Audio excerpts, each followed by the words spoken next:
بسم اللہ الرحمن الرحیم. السلام علیکم.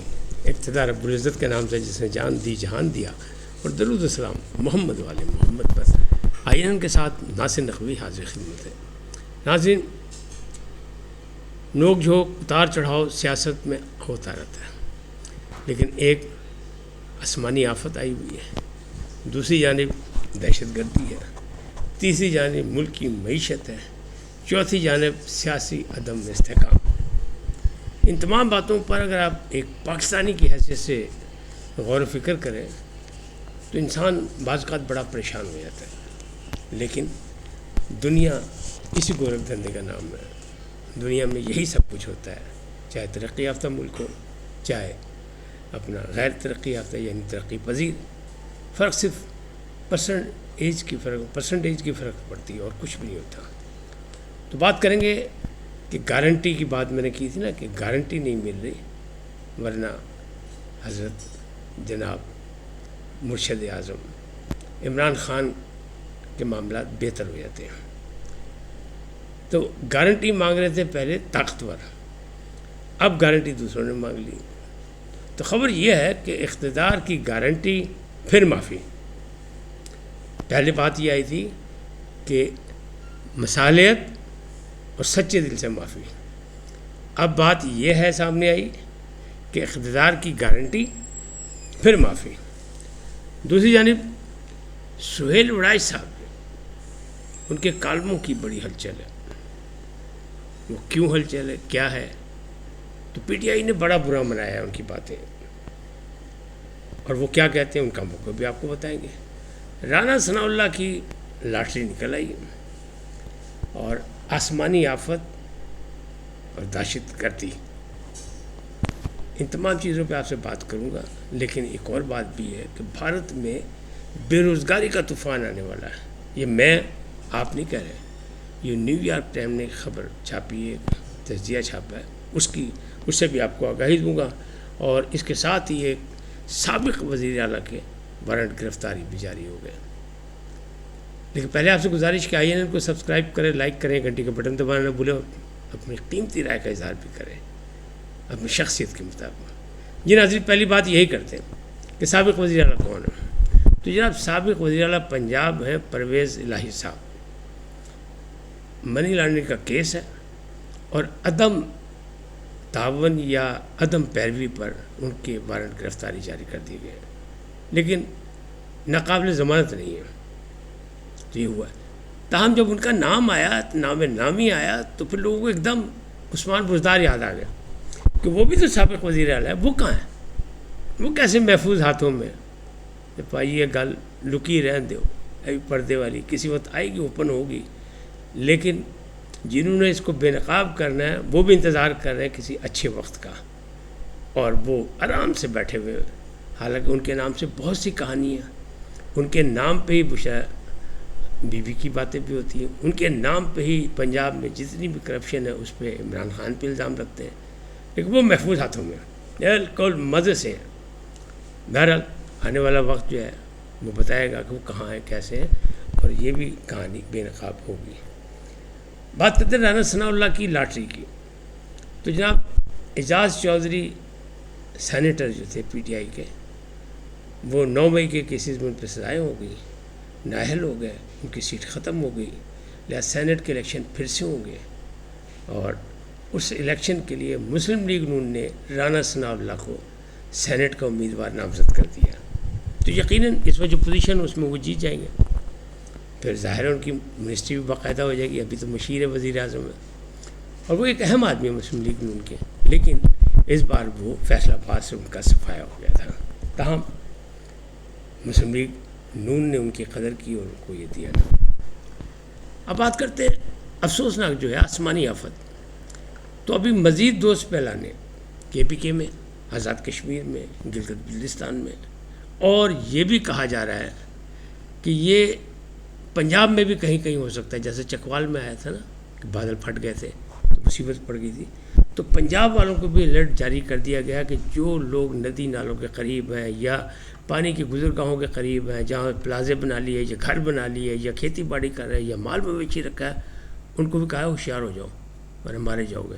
کیونکہ جتنی تباہی ہوئی ہے KPK میں وہ بس اللہ سے توبہ کی اجازت ہے کہ اللہ سب کو محفوظ کرے اس مصیبت سے. دوسری جانب دہشت گردی کا سامنا ہے، وہ KP میں بھی ہے اور بلوچستان میں بھی ہے. لیکن جو بلوچستان میں ایک ڈاکٹر قاضی عثمان صاحب جو پکڑے گئے وہ بڑی اہم بات ہے. تو وزیر اعلیٰ سرفراز بگٹی صاحب نے چیلنج کیا ہے کہ وہ لوگ جو یہ کہتے ہیں یہ ساری جو دہشت گردی ہے BLA ہے یا BYC ہے یہ سب جو ہے یہ محرومیوں کی وجہ سے ہیں. تو انہیں سوال کیا ہے پوری قوم سے اور ان لوگوں سے، ان کے حمایتیوں سے، جس میں ہمارے صحافی برادری بھی ہے، کہ آپ بتائیں کہ یہ کون سی محرومی ہے کہ ڈاکٹر صاحب 18ویں گریڈ کے افسر ہیں، سرکاری ملازم ہیں، بیگم صاحبہ بھی سرکاری ملازم ہیں، اور پھر بھی وہ دہشت گردوں کے سہولت کار بنے ہوئے. اس کا کیا مطلب؟ اس کا مطلب یہ بہکائے گئے ہیں، اس کا مطلب ان کے مفادات ہیں، ذاتی لالچ میں یہ لوگ کام کر رہے ہیں اور مملکت کے خلاف سہولت کاری کر رہے ہیں، اور وہ پکڑے گئے. انہوں نے بہت سی باتیں کی. اب جو حمایتی ہیں وہ یہ کہتے ہیں کہ ان کا نام تو لاپتہ ہے افراد کی لسٹ میں، اور نکلے ہیں یہ وہاں دہشت گردوں کے پاس سے، پکڑے وہاں سے گئے ہیں.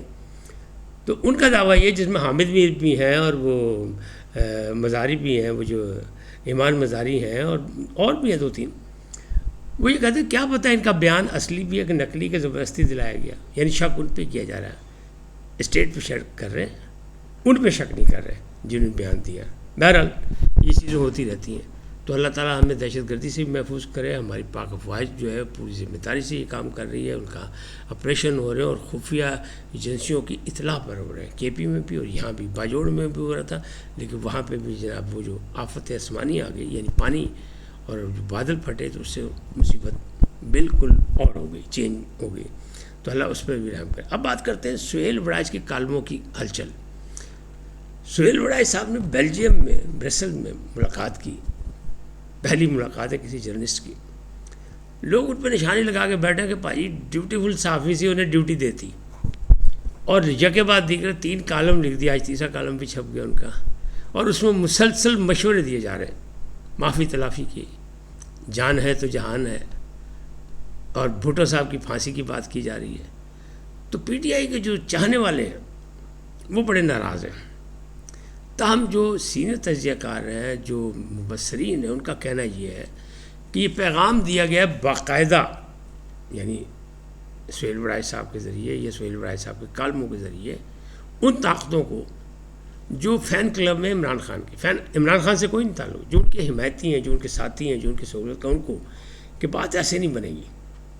تو ادھر سے بھی جواب آ گیا. پہلے میں نے آپ کو بتایا تھا کہ شروع سے ہی کہ کوئی گارنٹی دے تو لے جائے، لیکن گارنٹی دے کہ وہ چپ رہیں گے، بولیں گے نہیں. اور عمران خان کا وعدہ یہ تھا جو انہیں سب سے یعنی بڑی مضبوطی کے ساتھ پورا کیا، وہ یہ تھا کہ اگر مجھے اقتدار سے نکالا گیا تو میں اور خطرناک ہو جاؤں. تو الحمدللہ اور خطرناک ہوئے ہوئے، جیل میں بیٹھ کے بھی خطرناک ہے. تو ان کے چاہنے والے اور مقبول جماعت کے حوالے سے اب ایک جواب شکوہ آ گیا، معافی معافی معافی. پہلا تو یہی ہے، معافی وہ مانگے جنہوں نے ہمارے ساتھ زیادتی کی، معافی وہ مانگے جنہوں نے ہمارا مینڈیٹ چوری کیا، معافی وہ مانگے جنہوں نے عوام کی رائے کو بدل دیا، معافی وہ مانگے جنہوں نے 8 فروری کے الیکشن کو مطلب دھاندلی زدہ کر دیا. مظہر اقبال صاحب ہے ایک صحافی، اسلام آباد وہاں سے کراچی سے، بڑے منجب صحافی ہیں اور بڑے اہم ہیں، وہ بھی ڈیوٹیفل ہیں. وہ یہ کہتے ہیں اگر یہ معافی چاہیے 9 مئی والی تو 8 مئی والی معافی کون مانگے گا؟ یہ بھی ایک سوال ہے. لیکن جناب جو جواب آیا نا وہ یہ ہے کہ جناب اقتدار کی گارنٹی دیں، چوری مینڈیٹ واپس دینے کی بات کریں، پھر ہم معافی مانگ لیتے ہیں.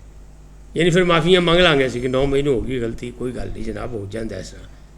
تاہم طاقتوروں کا خیال یہی ہے کہ وہ جو کل کا پیغام تھا نا اپنا سہیل وڑائچ کے کھاتے میں تھا، وہ بھی کہ مصالحت سچے دل سے معافی ہے.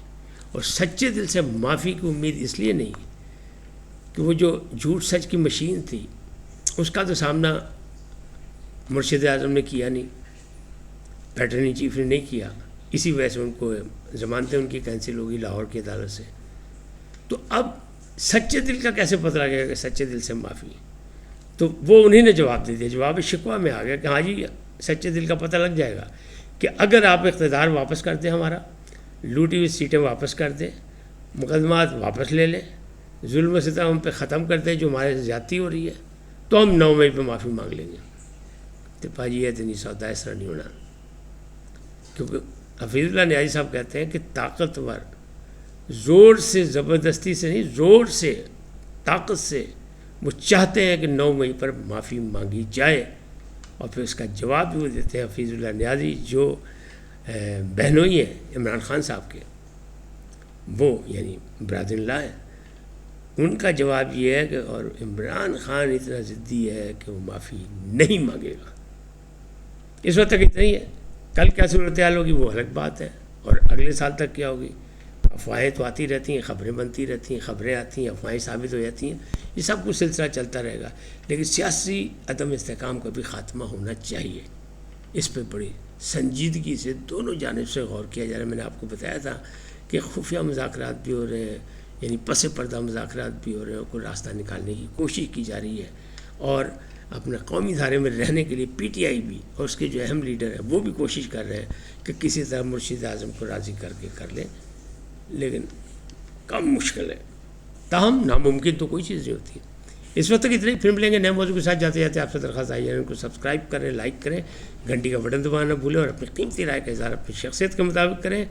سدا سلامت رہیں، لیکن سب سے پہلے پاکستان زندہ باد، پاک افواج پائندہ باد، سدا سلامت رہیں، اللہ نگہبان۔